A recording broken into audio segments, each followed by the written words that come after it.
নমস্কার বন্ধুরা, আপনাদের অনেক অনেক স্বাগত জানাই। তো আজকে আমি রান্না করব শসা বড়ির পাতলা ঝোল। এই গরমে শসা বড়ির পাতলা ঝোল খাবেন আপনারা, শরীরও ঠান্ডা থাকবে, পেটও ঠান্ডা থাকবে। তো তার জন্য এখানে আমি শসা নিয়েছি, শসাগুলো কেটে নেব।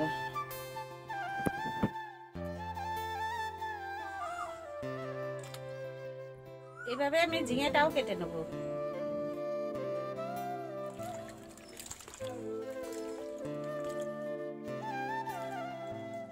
শসাগুলো আমি ভালো করে ধুয়ে নেব।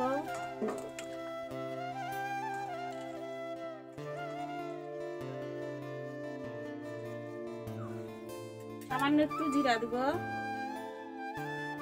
আর আদা, জিরে আর আদাটুকুনো বেটে নেব,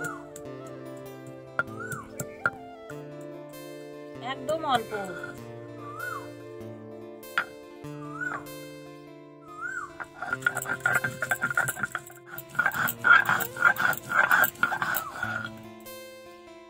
আদা জিরে বাটা হয়ে গেছে, এখন আমি উনানটা ধরাই নেব।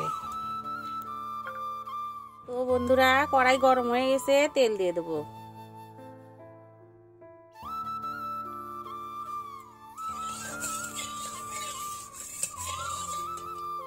এই বড়িগুলো ভেজে নেব।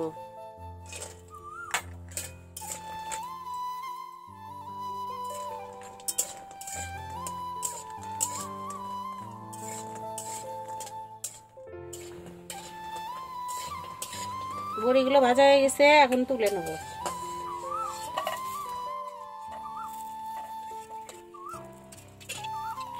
এই তেলের মধ্যেই দিয়ে দেবো কাঁচা লঙ্কা কাটা,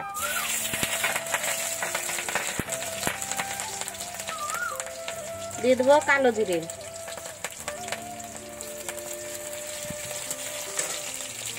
এই শসাগুলো দিয়ে দেবো।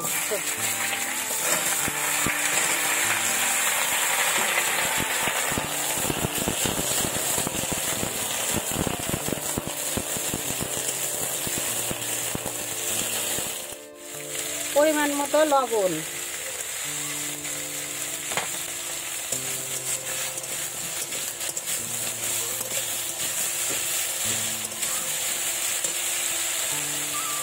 হলুদ পরিমাণ মতো,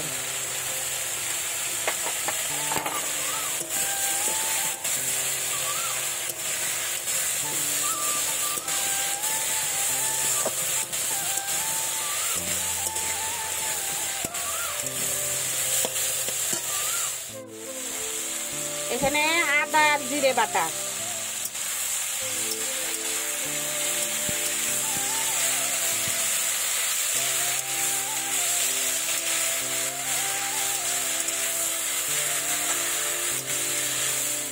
এখন জল দিয়ে দেবো।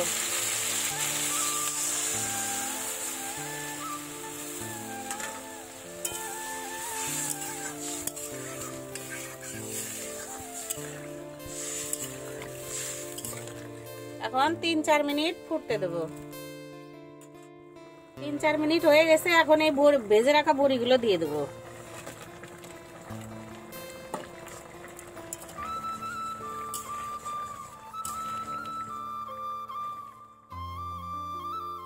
আরো 3 মিনিটের মতো জাল দেবো। তো এটা একটু ঢেকে দেবো। 3 মিনিট পর দেখাচ্ছি। তো ঢাকনাটা উঠিয়ে দেখবো কেমন হয়েছে।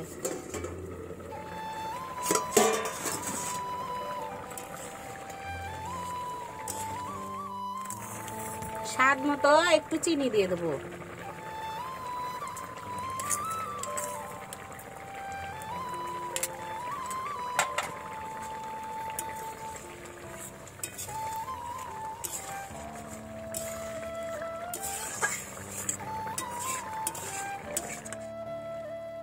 একটুখানি গরম মশলা দেবো হালকা।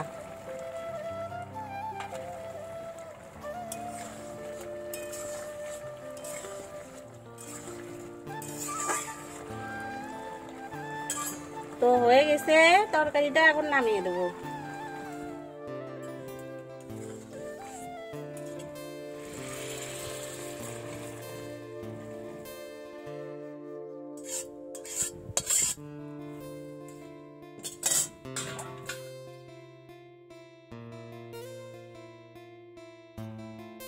বন্ধুরা, দেখলেন আমি কিভাবে শশা বড়ির ঝোল বানালাম। এভাবে আপনারা বানিয়ে খাবেন, এতে পেটও ঠান্ডা থাকে, শরীরও ঠান্ডা থাকে। আর ভিডিওটা যদি ভালো লাগে একটা লাইক দিয়ে চ্যানেলটা সাবস্ক্রাইব করবেন।